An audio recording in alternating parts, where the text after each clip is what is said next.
The year is 3425. Jiim is en route to the Nero space station in orbit around Jupiter, but he is running low on fuel. It's Jiim. Jiim is who I am. He stops off at a galactic Wawa to refuel when a hitchhiker with a rather large crate sneaks onto his ship. Jiim ate some rather bad interstellar gas station sushi. While taking the Browns to the Super Bowl, the hitchhiker was able to stow away on Jiim's ship. Jiim discovers the stowaway on his ship when he arrives at the Nero space station. Who the hell are you, and why shouldn't I kick your ass? Please, it is important that these canisters do not rupture until I get them to the Cronus Labs orbiting Beetlejuice. And what's in these here crates? The plot device. They are specimens of nocturnal animals from 20th century Earth. You mean critters like owls, coons, and such? Exactly. I was asked to ship these to the lab for analysis. I don't give a rat's ass what you're doing, where you came from, or where you're going. You better get your shit out of my rig, or I'm gonna... No, don't! Jiim knocks over the crate containing the specimens. This crate then topples into another box containing a chemical compound that Jiim was shipping to the Tartarus station on Pluto. Whoops. What have you done? The chemical compound begins to mutate the specimens that the stowaway was carrying. They become misshapen, rabid versions of their original species. Well, that can't be good. Jiim quickly closes the front cabin hatch of his vessel, saving him and Luna, his pet Possum, from being exposed to the outbreak. They are morphing into nocturnal bitches. How about calling them noctomorphs? Okay, but I liked my idea better. What have you done? You've doomed us all! After the dust settles and the screams have subsided, Jiim peers into the void and makes a brilliant discovery. Hey, they took my Whatchamacallit wrench. Those Steven Little... Mourning the loss of his wrench, I ain't losing nothing. I'm gonna get my trusty wrench back even if I have to kill every last bitch on this base. Jiim is on a murderous rampage. Nothing can stop his lust for his wrench. You mother... Note, Jiim uses foul language. Piece of... Often. Your sister is... Okay, now that was uncalled for. Luna! No! Jiim's trusty possum Luna is bitten. Badly. Jiim finishes off the rest of the abominations in the area, but he knows that he has no other choice.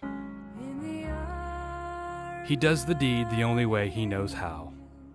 As he cries, he opens the break action of his shotgun, slides in 2 shells, and takes Luna out back, as in, like, right where she lay.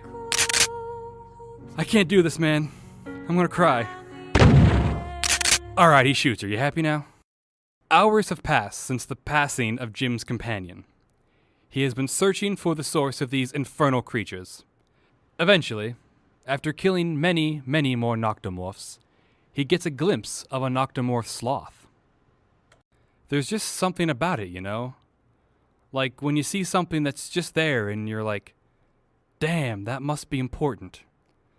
So Jiim decides to do what he knows best.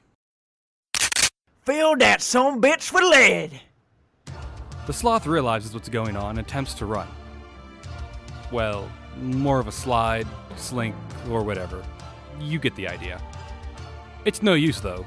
Jiim is approaching fast. The sloth rears up and gives a mighty roar. Both of their eyes are deadlocked. It is clear that this will be the ultimate battle to the death. Sweat rolls down Jiim's face. The sloth stares down Jiim, and Jiim stares right back into his soulless eyes. And Jiim blows that motherfucker's head all over the wall. I mean, like, all over the wall. Blood and brains everywhere. And just like that, the fight is over. Boom, done, finished. How's that for a boss fight, Jiim? That was a little too easy. And it would have been, if that was the boss. Say what? Out from the shadows, the sloth's father emerges. Upon seeing his offspring's lifeless corpse, he goes berserk. I got a slug for you too, you big hairy Before Jiim can finish the train of thought, the Uber Sloth vanishes. What do you mean vanishes? It couldn't just disappear into fat air.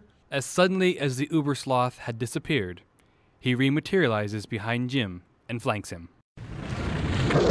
How the...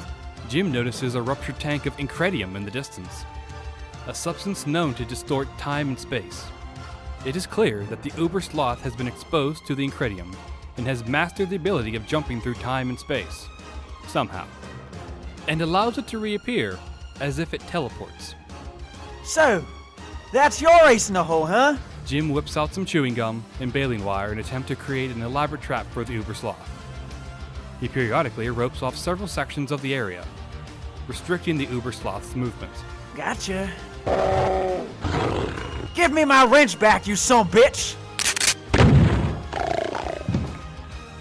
With the Uber Sloth slain, Jiim frantically searches the room for his beloved wrench. In the process, he also becomes exposed to the incredium compound. He realizes that with the ability to time travel added to his arsenal, he could Stop the Confederates from losing the war! Or go back and stop his past self from ever starting this mess, thus keeping his wrench from being stolen and saving Luna. Or that. Jiim taps into his newfound power, but he did not anticipate it being as taxing on his body and mind, or lack thereof. Hey! As he initially thought, he is able to travel back to the instance in time where Jiim and the Stowaway arrive at the hangar, but he is too exhausted to tell his past self to stop. The container is knocked over and the Noctomorphs once again unleashed. One of the newly formed Noctomorphs bites future Jiim. However, the exposure to the incredium slows down the transformation process drastically. He sees his body slowly transform as he simultaneously loses his sanity.